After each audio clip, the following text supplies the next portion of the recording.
Bismillah. Innal hamdalillah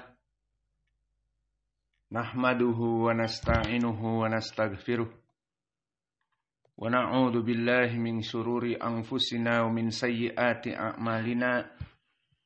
May yahdihillahu fala mudhillalah wa may yudlil fala hadiyalah.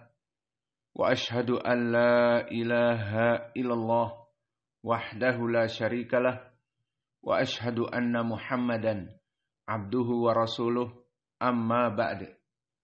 Alhamdulillah, pada kesempatan hari ini, hari Selasa ba'dal fajr, 7 Mei 2024, kita lanjutkan kajian di Fakultas Ilmil Aqidah wa Tauhid dalam pembahasan kitab Al-Akhbarus Sahihatu fi Sifati Ru'yatillah fil Akhirah, kumpulan hadis-hadis yang sahih tentang sifat melihat Allah Jalla wa'ala di hari akhirah. Maka pada kesempatan hari ini kita masuk kepada hadis yang kelima. Maka hadis ini hadis yang maknanya hampir sama. Kalau di hadis yang keempat dari Abi Hurairah, maka di sini di hadis yang kelima dari Abi Sa'idin Al-Khudri. Dan seperti itu juga di hadis yang sebelumnya dari Jarir Ibni Abdillah. Lalu penyebutan di sini terulang misalnya atau semakna dikarenakan judul dari kitab Al-Akhbarus Sahihah, kumpulan hadis-hadis yang sahih. Maka penulis mengumpulkan hadis-hadis yang sahih yang bertemakan dengan bab yang pertama, bahwa kaum muslimin akan melihat Allah di arasatil qiyamah. Maka oleh sebab itu kita akan langsung membaca dan menerjemahkan agar tidak banyak terbuang waktu. Qala Muhammad ibn Ismail al-Bukhari rahimahullah.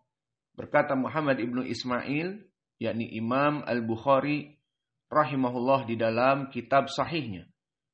Haddatsana Yahya ibn Bukair, haddatsana Laits ibn Sa'ad, an Khalid ibn Yazid, an Sa'id ibn Abi Hilal, an Zaid, an Atha ibn Yasar, an Abi Sa'idin Al-Khudri. Maka setelah kita menyebutkan sanad-sanad tadi, ini adalah hadis yang ketiga dari bab yang pertama. Setelah hadis Jarir dan hadis Abi Hurairah. Dan begitu pun sekarang akan kita bahas hadis Abi Sa'idin Al-Khudri.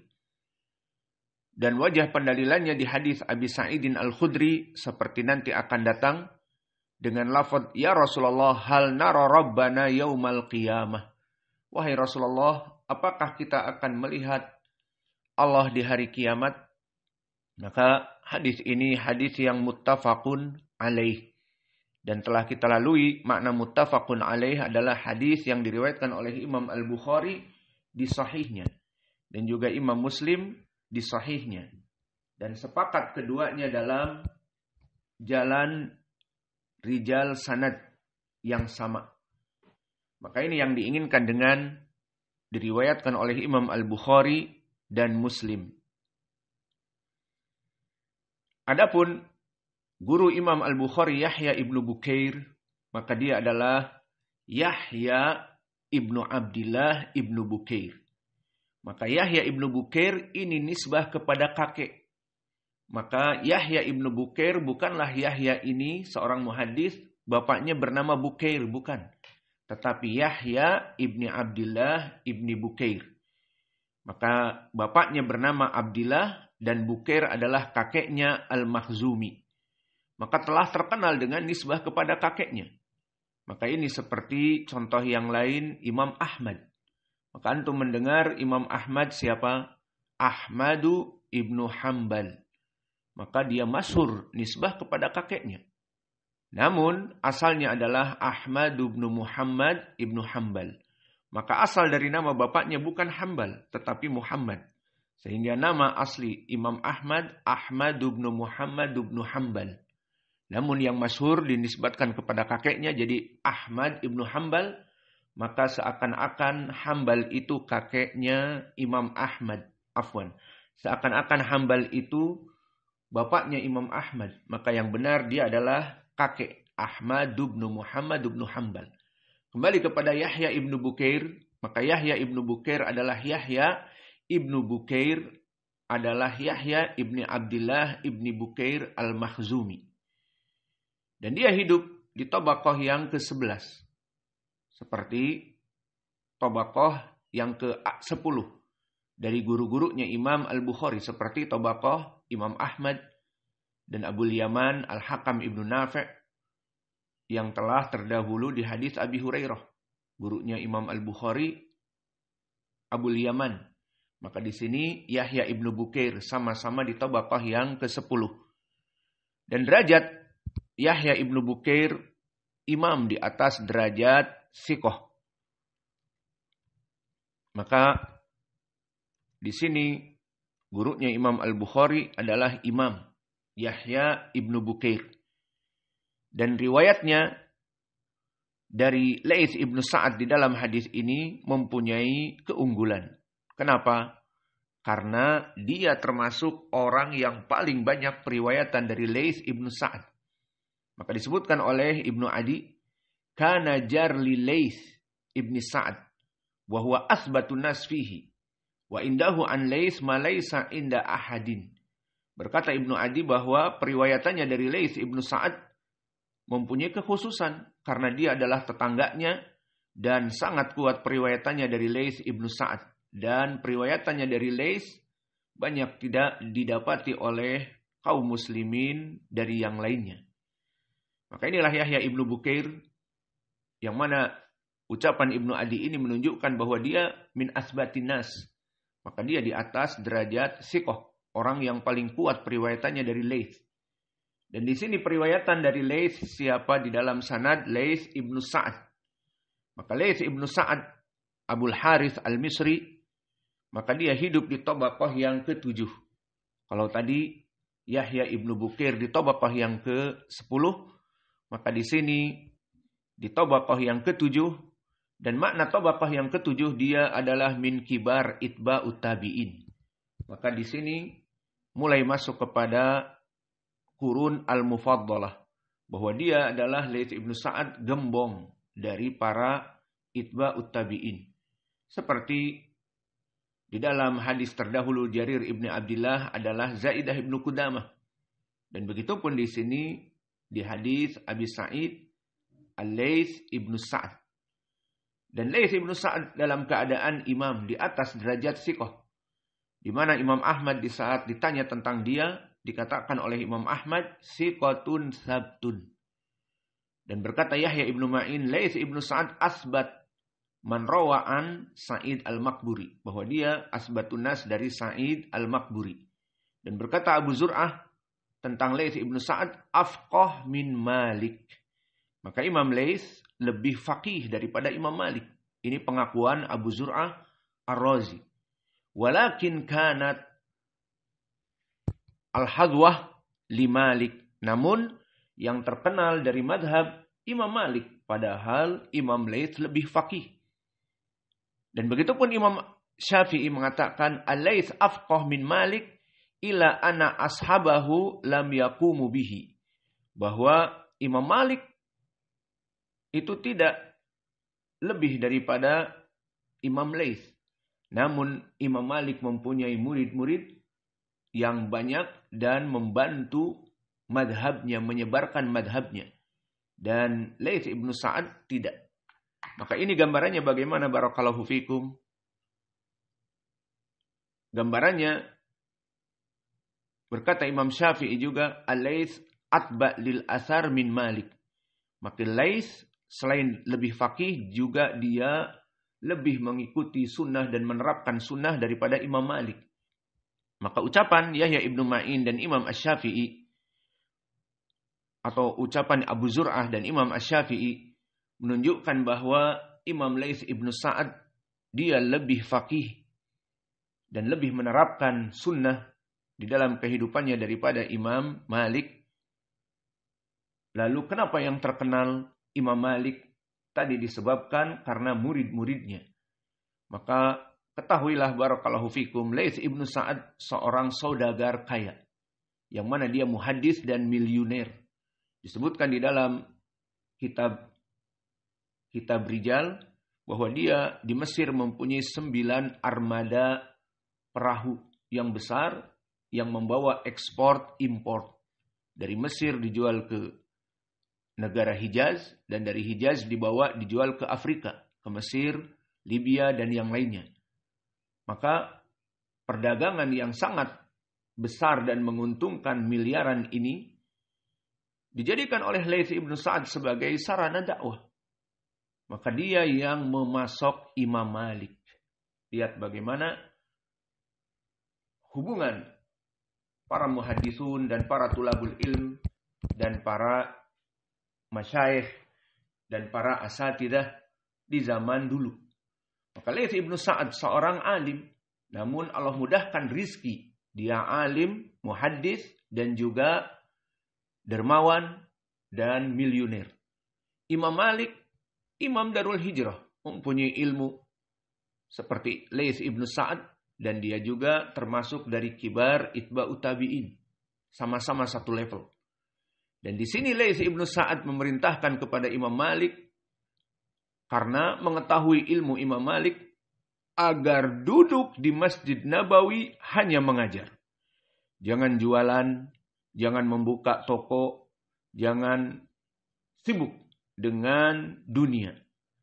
Dan ini yang diinginkan dengan ucapan Allah wa ta'awanu 'alal birri wat taqwa. Kalau semua para asatidah yang mana mereka spesifik mempunyai ilmu-ilmu yang tidak didapati oleh ilmu-ilmu muslimin yang lain, maka lebih baik agar ustadz-ustadz ini mengajari anak-anak kita semua. Karena ilmunya yang tidak didapati oleh kaum muslimin yang lain. Adapun permasalahan dia menjual sesuatu, membuka lahan ataupun kebun, maka ini akan menyibukkan dia dari ilmu yang ilmu itu mungkin 1000 kaum muslimin tidak ada yang sebanding dengan ilmu orang tersebut. Maka Imam Malik, Imam Darul Hijrah, ilmunya sangat luas, muhaddis di zamannya. Dan Laits ibn Sa'ad juga muhaddis di zamannya. Maka dia mengatakan kepada Imam Malik agar dia mengajar di Hijaz, mengajar hadis di Madinah An-Nabawiyah, mengajar di Masjid Nabi. Jangan fokus dengan jual beli dan bisnis.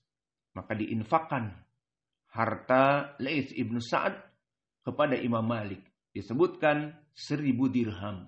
Berapa 1000 dirham? 1 dirham kebanyakan adalah 4,5 gram. Dan sekarang harga 1 gram emas 1 juta. Berarti 1 dinar, 1 uang kepingan emas, itu beratnya 4,5 gram. Maka 1 kepingan emas dulu di zaman Imam Malik dan Laits ibn Sa'ad adalah 4.500.000 1 kepingan. Maka orang zaman dulu kaya-kaya. Mereka berjual beli dengan dinar. Maka 4.500.000 ini 1 keping. Berapa yang diberikan oleh Laits ibn Sa'ad kepada Imam Malik? Disebutkan 1000 keping dinar. Maka digaji Imam Malik oleh Imam Laits ibn Sa'ad, kamu jangan sibuk untuk berdagang, sibuk berniaga, namun fokuskan untuk mengajar di Masjid Nabi, karena orang-orang tipe dari pengajar seperti ini sangat jarang. Maka akhirnya Imam Malik fokus dalam mengajar. Karena dia sudah mempunyai mukafaah, sudah mempunyai uang. Tidak butuh lagi untuk berdagang, tidak butuh lagi untuk mencari ma'isyah, maka dia fokuskan hanya belajar dan mengajar. Belajar untuk dirinya, membahas, dan memberikan kepada murid-muridnya.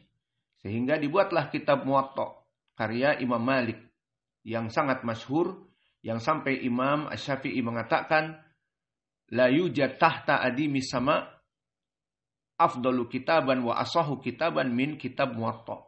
Tidak ada kitab di kolong jagat sebaik dari kitab Muwatta Imam Malik. Karena jasa dari Laits ibnu Sa'ad. Maka disebutkan oleh murid-muridnya Imam Malik juga bagaimana kemewahan yang ada pada Imam Malik. Di saat mereka masuk ke rumah Imam Malik, didapati Imam Malik kamar-kamarnya sangat indah.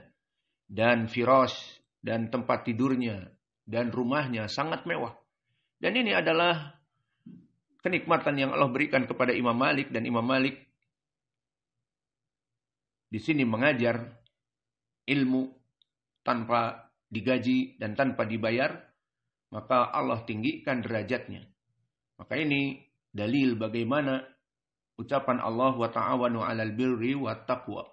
Maka orang-orang yang mampu mengajar dan orang-orang yang ikhlas mengajar agar diberikan bantuan, diberikan operasional dakwah agar dakwah terus berjalan, dan para pengajar yang dalam proses membutuhkan untuk fokus, memberikan kajian, dan fokus juga untuk membahas sesuatu, dan menulis kitab misalnya, maka dibantu. Tidak harus dia itu untuk bekerja, berladang, dan seterusnya. Maka inilah bagaimana kehidupan Imam Malik bersama Imam Laits ibnu Sa'ad. Kemudian diriwayatkan dari Khalid ibn Yazid, dan dia Al-Jumhi atau As-Saksaki. Dan dia hidup di Tabaqah yang ke-6. Tabaqah yang hidup di zamannya Imam Ibnu Juraid. Dan dia adalah rawi yang siqah, disikohkan oleh Yahya ibnu Ma'in dan Abu Zur'ah dan An-Nasa'i. Dan kemudian Sa'id ibnu Abi Hilal Al-Laythi, maka dia pun Al-Jumhi. Dan dia hidup di tabaqah yang sama dengan tabaqah Khalid ibn Yazid. Dan dia juga rawi yang siqah, seperti disikohkan oleh Ibnu Sa'ad dan Ibnu Khuzaimah, Ad-Daruqutni dan yang lainnya. An Zaid, maka siapa Zaid di sini? Zaid ibnu Aslam al-Adawi. Kalau kita belajar ilmu tafsir sering kita ulang An ibni Zaid. Nah, inilah dia, bapaknya Zaid. Kalau Ibnu Zaid maknanya Abdurrahman, adapun Zaid ibnu Aslam al-Adawi bapaknya Abdurrahman. Yang mana dia digelari dengan Abu Abdurrahman ibnu Zaid ibnu Aslam, Abu Abdurrahman Zaid ibnu Aslam, dan dia hidup di tabaqah yang ketiga. Tabaqah dari para tabi'in yang pertengahan. Maka hidup di zamannya seperti Atha ibnu Yazid di hadis Abi Hurairah yang telah lalu. Dan Zaid ibni Aslam dalam keadaan imam di atas derajat siqah. Berkata Ibnu Adi, Zaid ibnu Aslam dari siqat. Maka hadatsa anhu al-a'immah. Para imam-imam dunia meriwayatkan dari dia. Dan berkata Ya'qub ibnu Saybah, siqatun min ahlil fiqh wal ilm. Kana aliman bitafsiril Qur'an. Lahu kitab fihi tafsiril Qur'an. Maka dia mempunyai ilmu yang luas di dalam ilmu tafsir. Dan dia mempunyai kitab tafsir Al-Qur'an. Dan disikohkan oleh para ulama seperti Imam Ahmad, Abu Zur'ah, Abu Hatim, An-Nasa'i dan yang lainnya. An Atha ibni Yasar. Maka dia Al-Hilali, Al-Madani. Dan dia hidup di tabaqah yang kedua. Dan tabaqah yang kedua di atas dari tabaqah yang ketiga tadi. Maka dia dari tabi'i yang kibar. Maka Atha ibnu Yasar dari kibar at-tabi'in. Maka dia seperti Qais ibnu Abi Hazim yang ada di hadis Jarir ibnu Abdullah. Dan juga di zaman Sa'id ibnu Musayyib yang diriwayatkan di hadis yang semakna dari Abi Hurairah yang lalu.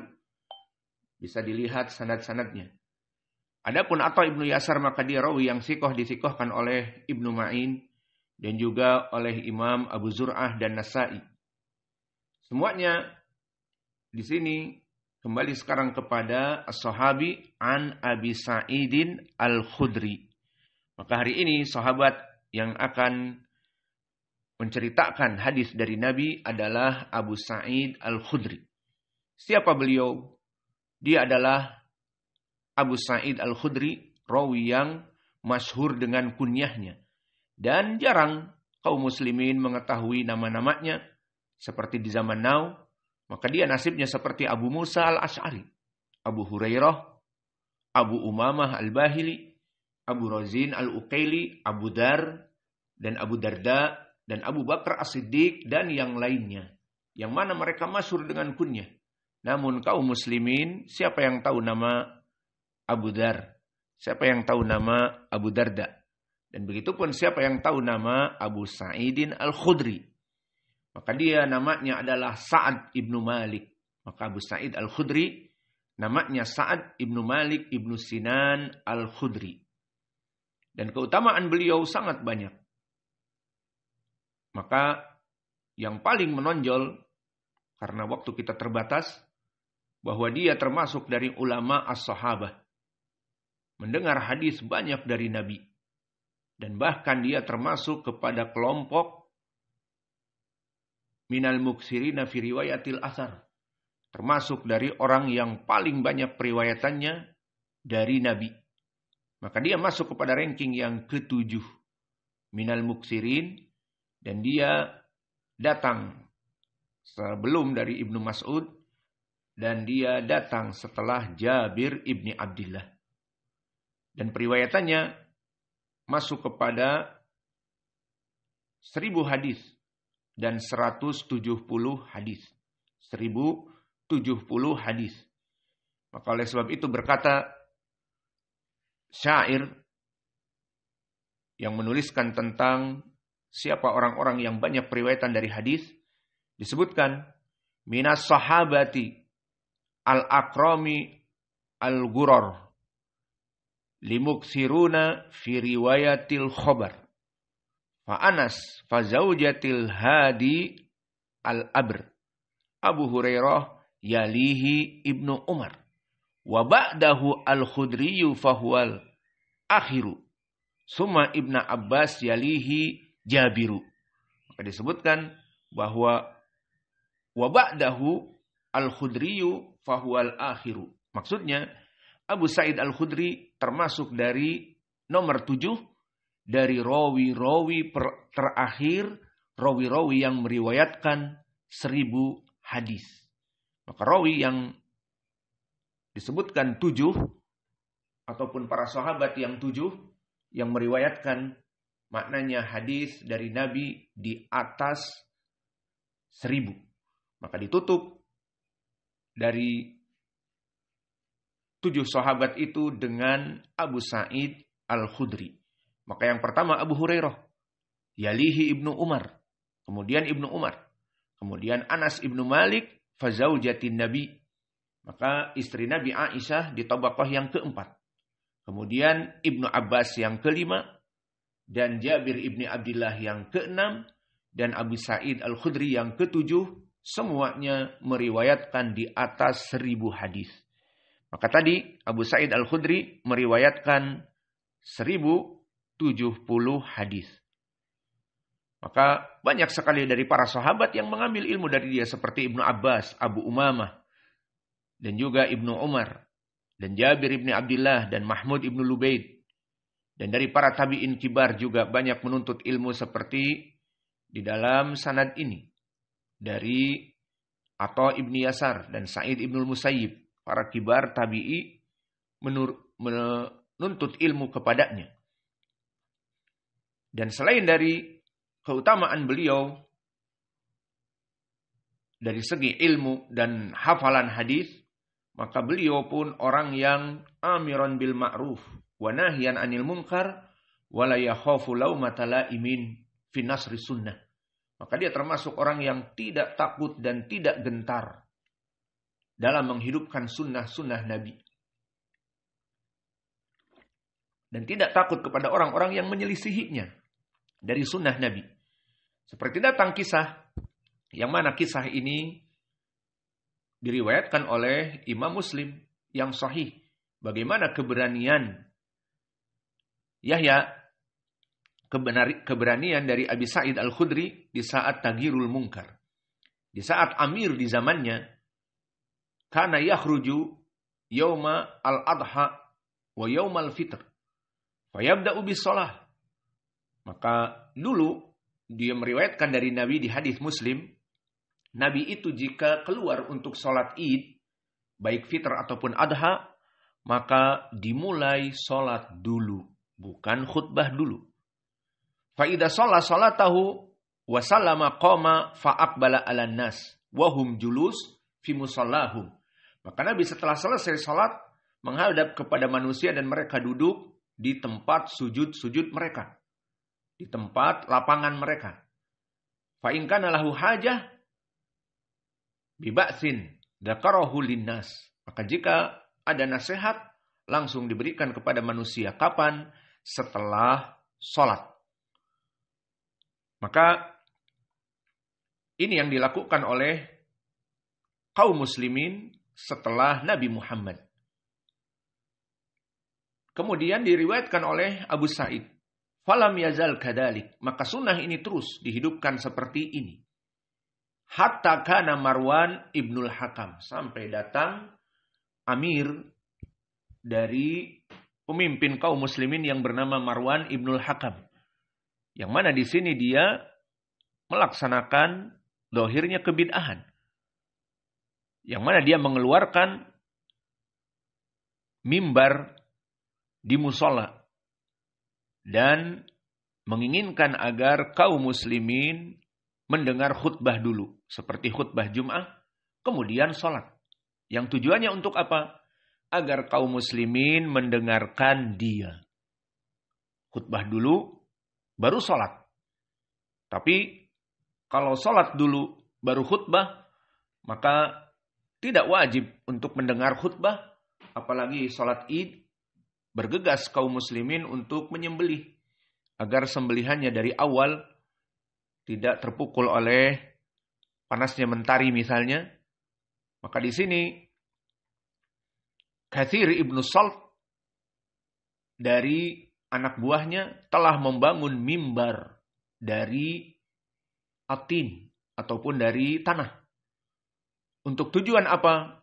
Agar Marwan ibnul Hakam langsung melaksanakan khutbah, kemudian setelah itu melaksanakan sholat. Dan ini telah diumumkan. Maka oleh sebab itu, Abu Sa'id Al-Khudri yang mengetahui sunnah, bukan seperti ini. Maka dia dengan sengaja dekat dengan shaf yang pertama, Marwan. Dan di saat Marwan datang ke musola, yunazi'uni yadahu ka'annahu yajuruni nahwal mimbar wa ana ajuruhu nahwas shalah. Di saat imamnya yang datang ingin langsung naik kepada mimbar, maka ditarik oleh Abu Sa'id Al-Khudri. Agar apa? Agar ke tempat sholat. Sholat dulu maknanya, bukan khutbah dulu.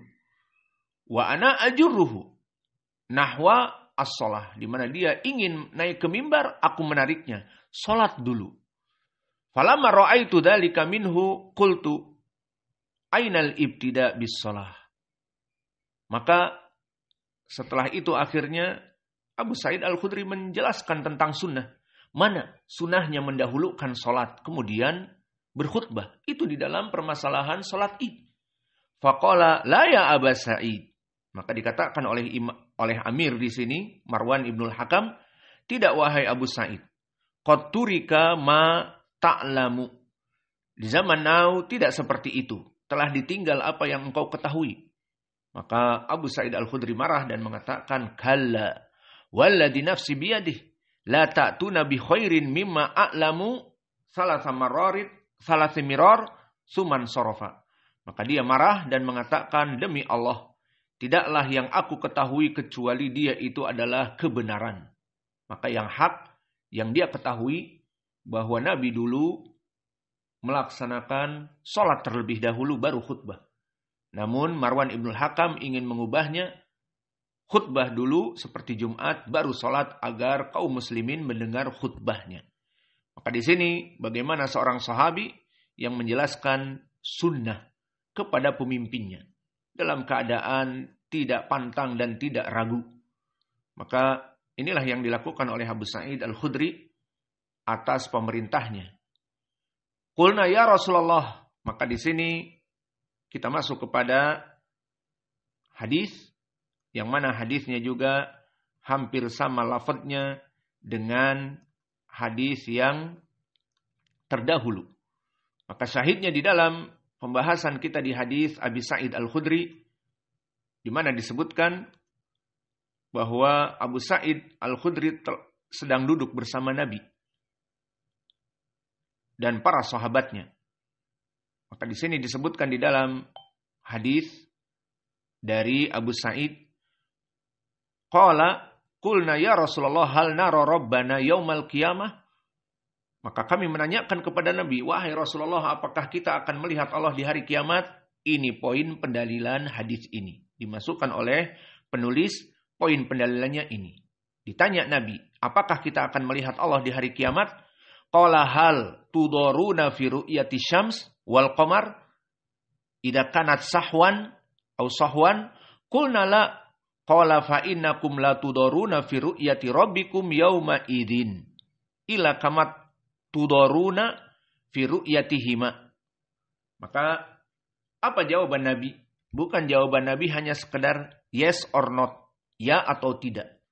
Apakah kita akan melihat Allah ya Rasulullah? Dijawab hanya dengan yes or not, tidak. Tetapi diberikan faidah yang besar. Apa?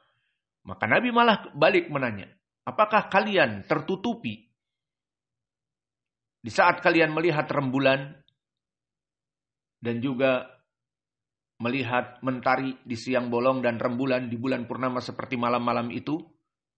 Duduk Nabi bersama para sahabat melihat bulan purnama. Maka dikatakan, tidak wahai Rasulullah, kami melihat dengan jelas di atas kepala kami. Tidak butuh kami berdesak-desakan untuk melihat rembulan dan mentari. Maka dikatakan, demikianlah. Fa innakum la tudoruna fi ru'yati rabbikum. Maka jawabannya ditambah tambahan, kalian tidak akan berdesak-desakan di saat melihat Rabb kalian kelak di hari kiamat. Maka ini pendalilan, di hari kiamat kaum muslimin akan melihat Allah di arasatil kiamat. Maka ini dia poin pendalilannya. Fa innakum la tudoruna fi ru'yati rabbikum yauma idzin. Maka kalian tidak akan berdesak-desakan dan saling menghalangi satu sama lain ila kama tudoruna fi ru'yatihima. Seperti kalian dengan mudah melihat mentari dan rembulan, maka seperti itu kalian akan melihat Allah. Dan perlu diketahui seperti pelajaran yang lalu, maknanya penyepertian bukan penyepertian zat Allah dengan zat rembulan dan mentari. Tetapi maknanya kaifiyah, bagaimana melihat Allah seperti bagaimana melihat rembulan dan mentari dengan mudah dilihat karena posisinya di atas. Itu maknanya. Kemudian disebutkan qala summa qala yunadi munadin. Kemudian diserukan oleh penyeru. Liyadhhab kulla qaumin ila ma kanu ya'buduna. Fayadhabu ashabus salib ma'a salibihim. Wa ashabul authan ma'a authanihim. Wa ashabu kulli alihatin ma'a alihatihim. Maka diserukan. Barang siapa yang dulu di dunia menyembah kepada selain Allah akan untuk mengikuti sesembahan-sesembahannya di hari akhirat ini. Itu yang diserukan oleh penyeru. Siapa yang dulu menyembah kepada selain Allah agar mengikutinya kepada surga. Yang gambarannya surga padahal neraka. Maka penyembah matahari akan mengikuti matahari. Penyembah syaitan akan mengikuti syaitan. Dan penyembah dari apa saja, pengikut Fir'aun dulu di zaman Musa akan mengikuti Fir'aun. Dan penyembah Lat, Uzza, Manah dan Hubal di zaman Nabi, maka Abu Lahab dan yang lainnya akan mengikuti patung-patung Lata, Uzza, Manah dan Hubal. Yang mana semua orang tidak ada yang tersisa kecuali mereka di mahsyar itu mengikuti dari apa yang disembahnya dulu. Maka mahsyar, barakallahu fikum, yang sangat luas, fi sa'idin wahidin. Dikumpulkan, dibangkitkan mulai dari zaman Adam sampai akhir zaman, next generation setelah kita. Maka berapa hitungan triliun dan di atasnya, billion. Dan dari situ mulai berkurang. Berkurang kemana? Setiap dari penyembah selain Allah akan mengikuti sesembahannya. Maka di mahsyar yang membludak tersebut, kelompok-kelompok mulai berkurang. Yang menyembah matahari, ikut matahari. Yang menyembah nanti disebutkan Jesus Christ, maka akan mengikuti Jesus Christ. Dan yang mengikuti Uzair, yang dijadikan anak Allah oleh orang Yahud, akan diikuti. Dan yang menyembah Siwa, dan yang menyembah Dewa Brahma, Dewa Bayu, dan ada yang menyembah dari makhluk-makhluk seperti Nyi Roro Kidul, ataupun ada yang menyembah iblis, akan ditampakkan. Ini adalah iblis dan mengajak mereka kepada surga yang hakikatnya api neraka. Maka oleh sebab itu mulai berkurang dari mahsyar. Kemudian disebutkan bahwa di saat mereka semuanya mengikuti sesembahan selain Allah, hatta yabqa man kana ya'budullah min barrin aw fajirin wa ghabaratun min ahlil kitab. Maka tidak ada yang tersisa kecuali orang-orang yang menyembah Allah secara ikhlas, maknanya muwahhidun. Baik yang buruk ataupun yang baik. Maknanya dari kaum muslimin yang baik, yang mana dia melaksanakan ibadah kepada Allah dulu, dan baik. Ataupun yang buruk. Dari mereka para pencuri dan yang melaksanakan dosa-dosa besar, maka summa yu'ta bijahannam tu'radu ka'annaha sarabun. Maka akan didatangkan gambaran seperti api neraka, seperti fata morgana. Qalu kunna na'budu Uzair ibn Allah. Fayuqalu kadzabtum. Lam yakun lillahi sahibah wala waladun. Fama turiduna qalu nuridu antasqiyana. Fayuqalu ishrabu. Fatayasaqatuna fi jahannam. Summa yuqalu lin-nasara ma kuntum ta'buduna fayaquluna kunna na'budul masiha ibn Allah. Fayuqalu kadzabtum lam yakun lillahi sahibah wala walada. Fama turiduna fayaquluna nuridu antasqiyana. Fayuqalu ishrabu fayatasaqatuna fi jahannam. Maka di dalam hadis ini disebutkan dari kelompok besar yang mengaku kelompok agama yang benar, yakni agama Yahudi dan Nasara, maka mereka akan menjadi kelompok yang besar.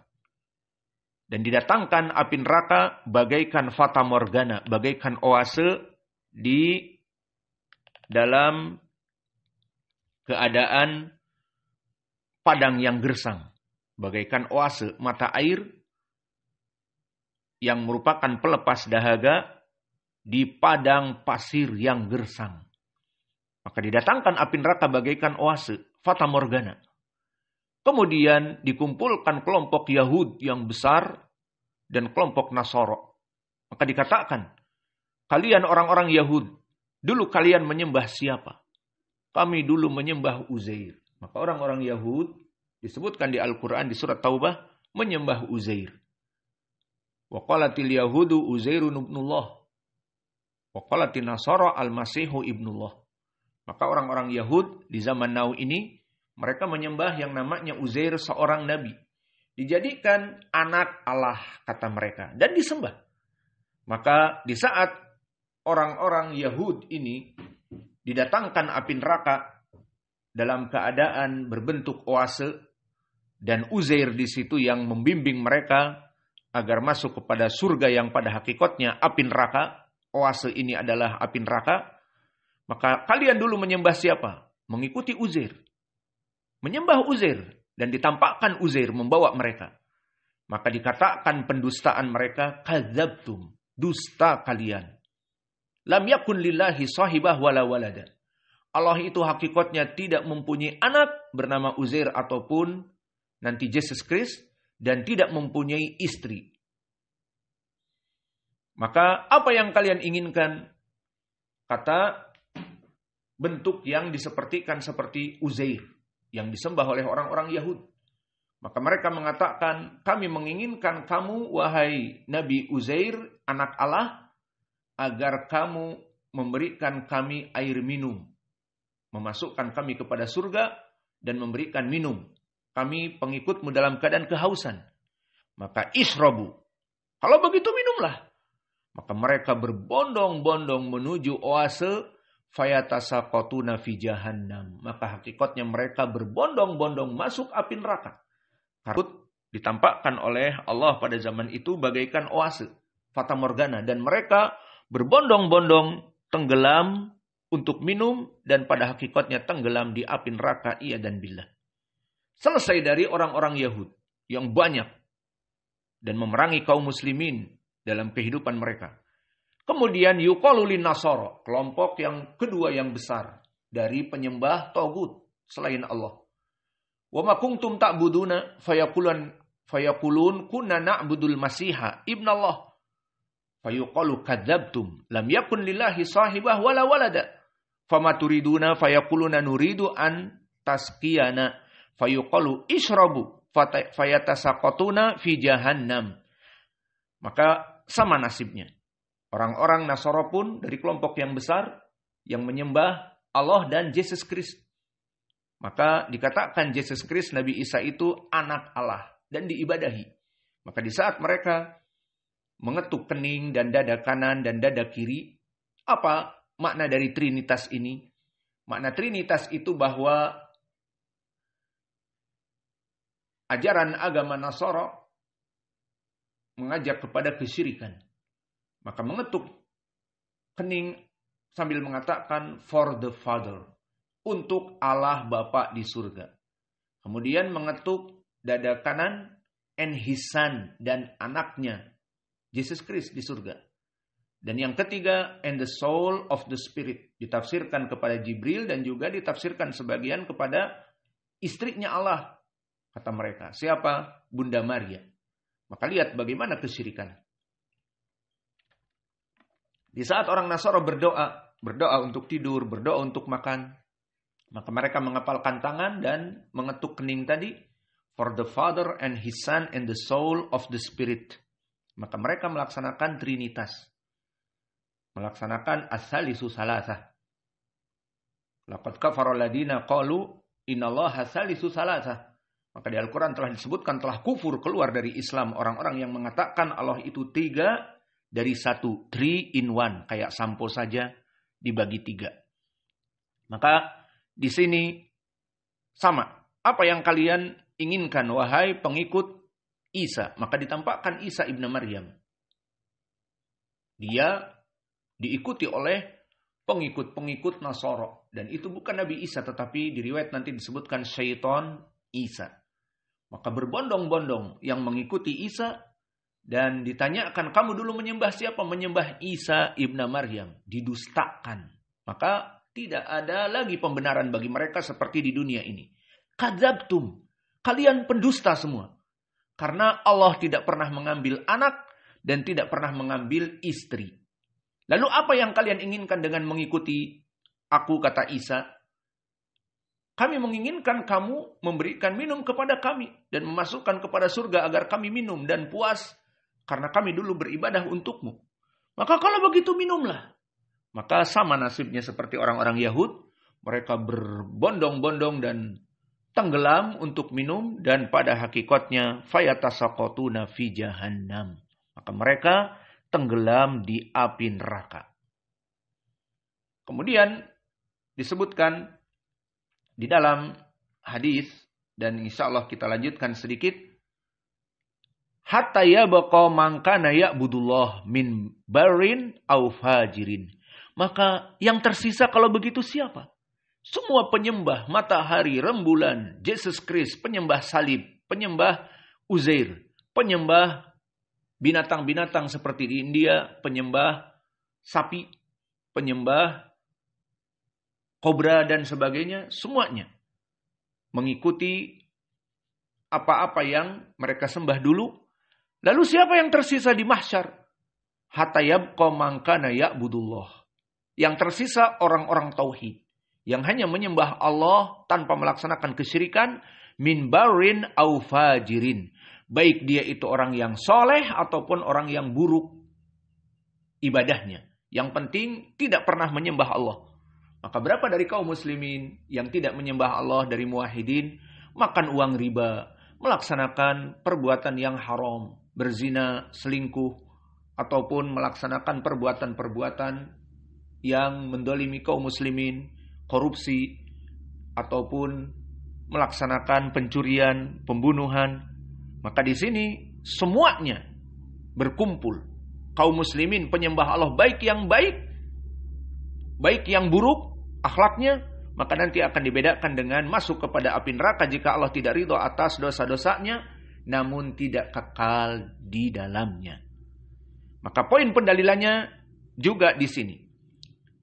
Maka fayuqalu lahum, dikatakan kepada kaum muslimin yang tersisa ini, mayah bisukum wa qad dhahaban nasu fayaquluna faraqnahum wa nahnu ahwaju minna ilaihil yaum.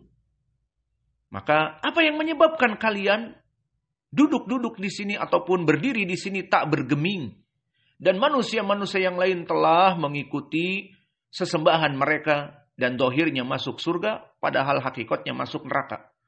Maka berkata kaum muslimin, faraqnahum wa nahnu ahwaju minna ilaihi al-yaum. Maka kami dulu di dunia menyelisihi mereka. Dakwah kami kepada tauhid, dakwah mereka kepada kesyirikan. Dan bahkan terjadi pertempuran dan permusuhan antara kami dengan mereka. Kami menyelisihi mereka. Dan sekarang kami sangat butuh kepada Allah yang kami dulu berperang dengan mereka.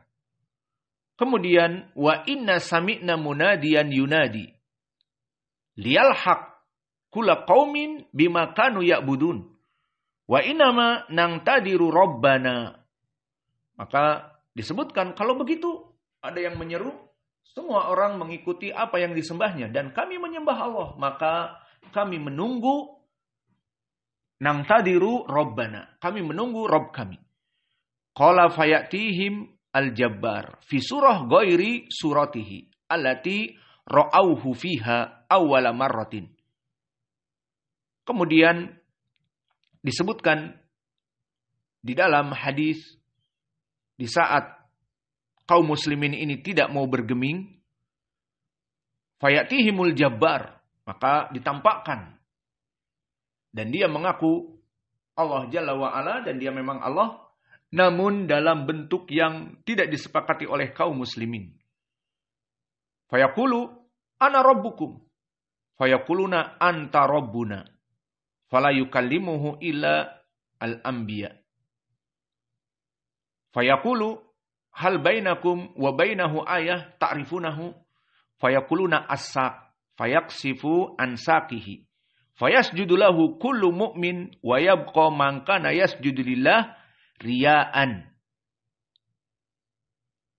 Maka disebutkan di sini, akhirnya Allah itu datang kepada kaum muslimin dan mengatakan bahwa aku adalah Rabb yang kalian sembah dulu.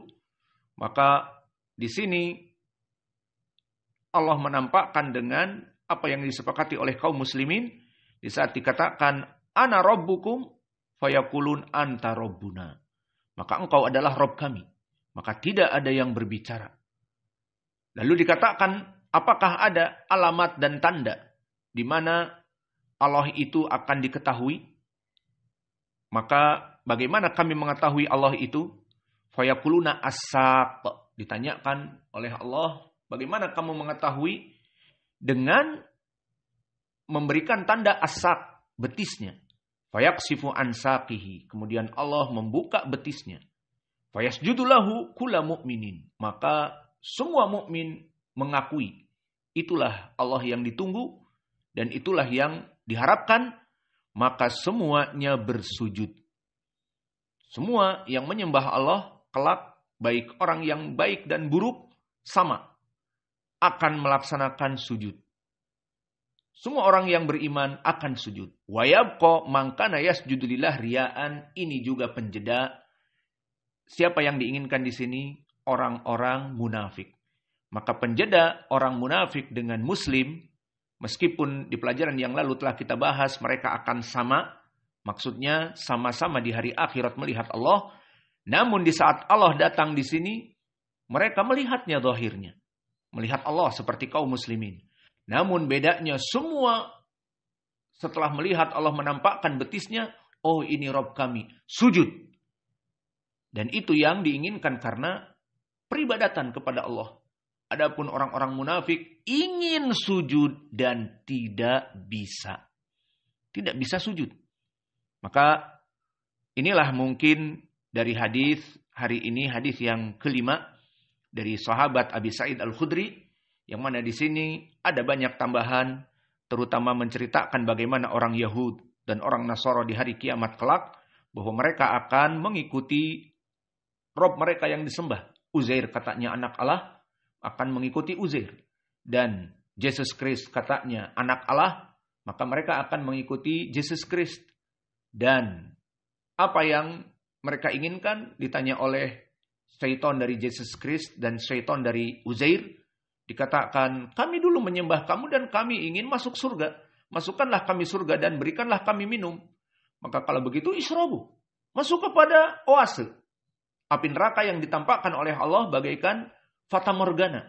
Maka mereka akhirnya tenggelam semuanya masuk kepada api neraka iya dan billah. Dan disebutkan kaum muslimin yang tersisa.